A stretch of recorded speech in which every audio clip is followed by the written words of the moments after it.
This video tutorial is designed to show how to use Outlook email, but some of the options more specifically. So when you're in Outlook email, if you open to a new email, there are, in the Options tab, there are some interesting options that you might use in your day-to-day. So the one that was used for the LSA conference is the delay delivery. So if you click on this, it will actually open up a lot of different options. So with delay delivery, you have certain options. We can go right from the top to the bottom. You can indicate the level of importance for these or level of sensitivity.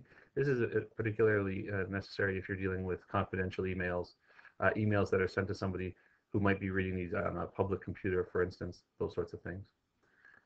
If you go down, the tracking options button is an interesting one and useful one. If you were to click onto that, it will give you some options: approve or reject, yes or no, yes, no, or maybe. These are good options if you're sending emails to your staff. It can allow them to respond very, very quickly and will give you a running record of what they respond to. These are interesting, especially for very important emails that you need to know if there's a follow-up, particularly if you're sending an email to someone whose email address you're unsure of, or if you're unsure if they're in their office, or those sorts of things. Or if you're sending to a parent and you need to keep a paper record that you have sent correspondence to them. Again, doing this, a delivery receipt, what will happen here is an email will be sent to you saying that it was delivered to them. With this, a red receipt will indicate that the recipient has opened the email. So these are really good if you need to keep a paper trail of issues. That's a good button to use.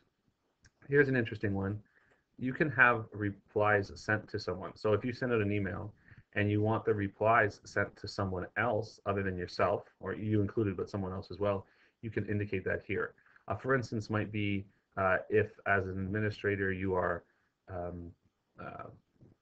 sending out an email about a professional development opportunity or about a meeting, but there is a member on staff or a head of a department or what have you that is going to coordinate who is going on this, or if you're a principal sending it out and you want your VPs to get these results, you can have the replies sent to them. And again, you can select names from a list that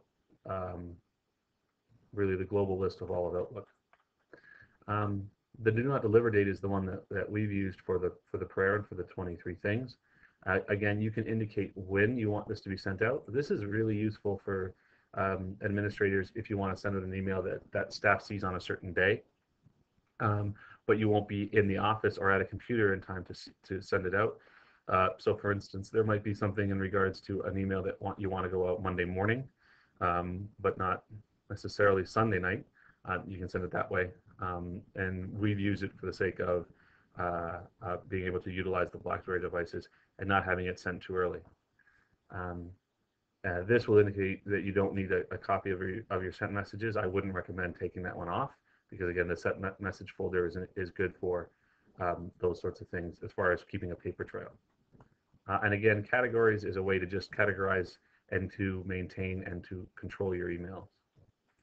Again, those are all accessible through that drop down up here where it says delay delivery. But again, if you want a quick one, if you want a delivery request, that's always available just up here. The voting buttons is available in a quick tab right there. So again, these are just some quick and easy options for how you can utilize and direct your email.